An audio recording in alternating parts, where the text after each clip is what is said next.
প্রিয় নবম শ্রেণীর ছাত্রছাত্রীরা, তোমাদের অ্যানুয়াল পরীক্ষা আর কিছুদিনের মধ্যে সমস্ত স্কুলে অনুষ্ঠিত হবে এবং তোমরা এই প্রথম 90 নম্বরের প্রশ্নেও প্রথম উত্তর করবে। এর আগে এত বড় পরীক্ষা তোমরা কোনোদিন দাওনি। তো সেক্ষেত্রে তোমাদের একটা উত্তেজনা, একটা টেনশান তো আছেই, কিন্তু আমি বলবো কোনো টেনশান বা উত্তেজনার দরকার নেই। শুধুমাত্র একটু ভালো করে প্রিপারেশান নাও, পরীক্ষার হলে যাও, ভালো করে লিখে হাসতে হাসতে বাড়ি এসো, আর কিছুই নয়। তোমাদের একটা সমস্যা আমি দেখতে পাচ্ছি, বা তোমরা অনেকেই বলছো যে তোমাদের 10 নম্বরের প্রবন্ধ, উড়ি বাবারে 10 নম্বরের প্রবন্ধ নিয়ে তোমাদের রাত্রে ঘুম আসছে না। কি কি তোমরা করে যাবে সে নিয়ে তোমাদের চাপা, টেনশন তোমাদের মধ্যে কাজ করছে। তো আজকের তোমাদের প্রবন্ধ নিয়েই আমি আলোচনা করব। দেখো তো এই প্রবন্ধগুলো তোমরা তৈরি করেছো কিনা, কিংবা তোমাদের হাতের কাছে আছে কিনা। যদি থেকে থাকে তাহলে তোমরা কিন্তু এগুলোই ভালো করে দেখে যাও, যেগুলো বলবো আমি। আশা করি তোমাদের অ্যানুয়াল পরীক্ষায় এর মধ্যে থেকেই তোমরা তোমাদের 10 নম্বরের প্রবন্ধ কমন পাবে। দেখো, কম বেশি 400 শব্দে যে কোনো একটি বিষয় লিখতে হয় পরীক্ষায়। যে কোনো একটি বিষয়ে প্রবন্ধ রচনা করো, পোস্টের মান থাকে 10। তো আমি বেশ কিছু তোমাদের টপিক দিচ্ছি, তোমাদের চেনা জানা টপিক, একেবারে মহাকাশ থেকে নিয়ে আসছি না। এতদিনে তোমরা ক্লাস যখন 5 থেকে পড়েছো, তোমরা কম বেশি এই সমস্ত টপিকের সঙ্গে কিছু কিছুভাবে তোমরা জানো, বা কিছু কিছু তোমরা কাজ করেছো। অর্থাৎ পরীক্ষায় তোমাদের এসছে, ক্লাস 7-এ 8-এ প্রবন্ধ পরীক্ষায় এসছে। অত ছোট 6 নম্বরে 8 নম্বরে এসছে, 10 নম্বরে কখনো হয়তো তোমরা পরীক্ষা সেইভাবে দাওনি।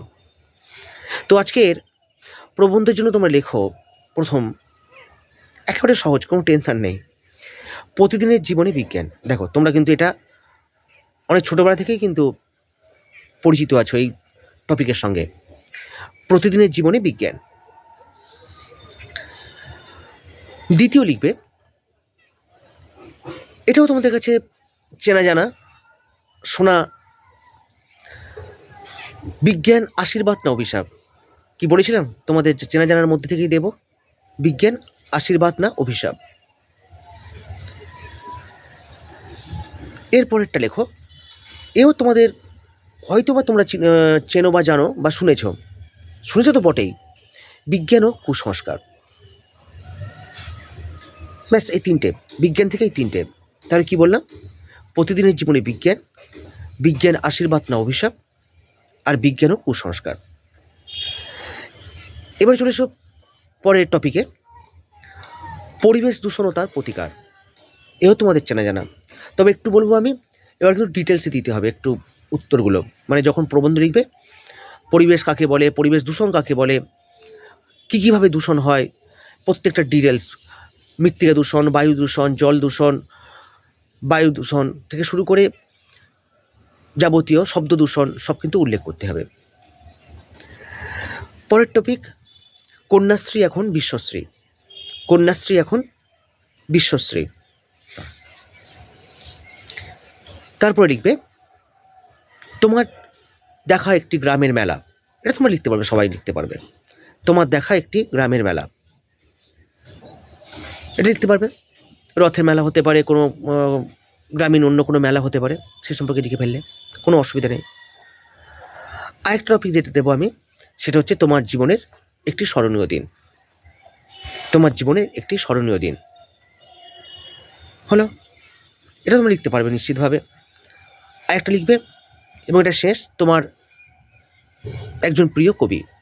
তোমার একজন প্রিয় কবি, যে কোনো কবি হতে পারে, রবীন্দ্রনাথ হতে পারে, নজরুল হতে পারে, সুকান্ত ভট্টাচার্য হতে পারে, যে কেউ হতে পারে, তার সম্পর্কে তোমরা লিখবে। ব্যাস, এই কথা করলেই আশা করি তোমাদের অ্যানুয়াল পরীক্ষায় তোমরা প্রবন্ধ থেকে কমন পেয়ে যাবে। তো কোনো টেনশন নেই, তোমরা চেষ্টা করো, আশা করি তোমাদের কাজ হয়ে যাবে। ভালো থেকো, ভালো ভেবো, আর অবশ্যই ভালো করে পড়াশোনা করো। Tata, bye bye.